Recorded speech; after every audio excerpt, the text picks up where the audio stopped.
বন্ধুরা, আজকের রেসিপি চিংড়ি মাছের মালাইকারি। দুর্দান্ত স্বাদের এই রেসিপিটি দেখার জন্য সম্পূর্ণ ভিডিওটা দেখতে হবে। আমি নিয়ে নিয়েছি প্রায় 1 কেজির ওপরে চিংড়ি মাছ, গলদা চিংড়ি। এবার নুন হলুদ মাখিয়ে নিলাম। এবার কড়াইয়ে সর্ষের তেলে প্রথমে মাছটাকে একটু সাঁতলে নেব। মাছটা একটু সাঁতলে খেতে খুবই দারুণ লাগে। এদিকে শস্য বেটে নিয়েছি, নারকেল কুড়িয়ে নিয়েছি। এবার নারকেলটাকেও মিক্সিতে পেস্ট করে নেব। যেহেতু নারকেলের দুধ বার করব, তার জন্য নারকেলটাকে মিক্সিতে পেস্ট করে নিচ্ছি। দেখো বন্ধুরা, এবার জল দিয়ে নারকেলটাকে ভালো করে মিক্সিতে পেস্ট করে নিচ্ছি। এদিকে ভাজা হয়ে এসছে চিংড়ি মাছটা, এবার নামিয়ে নিলাম। ওই কড়াই আরও তেল দিয়ে এবার গোটা গরম মশলা ফোড়ন দিয়ে দিচ্ছি। এরপর বেটে রাখা কাঁচা লঙ্কা আর শস্যটা দিয়ে দিলাম।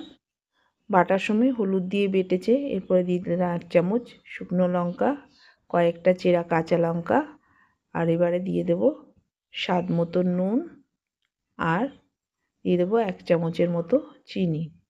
কারণ আমার ননদরা একটু মিষ্টি দিয়ে রান্না খেতে পছন্দ করে বলে চিনিটা দিলাম। এবার মশলাটাকে ভালোভাবে কিছুক্ষণ একটু কষিয়ে নেব। দুধ বার করার জন্য নারকেলটাকে বেটে নিলাম। দিয়ে এবার জল গরম বসিয়েছিলাম আগের থেকে, সেই জল গরমের মধ্যে এই পেস্ট করা নারকেলটা দিয়ে ভালো করে ফুটিয়ে দুধটা বার করে নিতে হবে। খুবই সুস্বাদু, খুবই টেস্টি এই নারকেলের দুধ দিয়ে চিংড়ি মাছ রান্না করলে। দেখো বন্ধুরা, এবার এটাকে ভালো করে ফুটিয়ে নিতে হবে। এদিকে মশলাটাও কষানো হচ্ছে। দেখো দেখো ভালো করে ফুটে গেছে, অনেকক্ষণ ধরেই ফোটানো হলো। নারকেল দিয়ে দুধটা বেরিয়ে এসছে। এরপর এটাকে ছেঁকে আমি ওই শস্য বাটার মধ্যে এখন এটাকে দিয়ে দেব।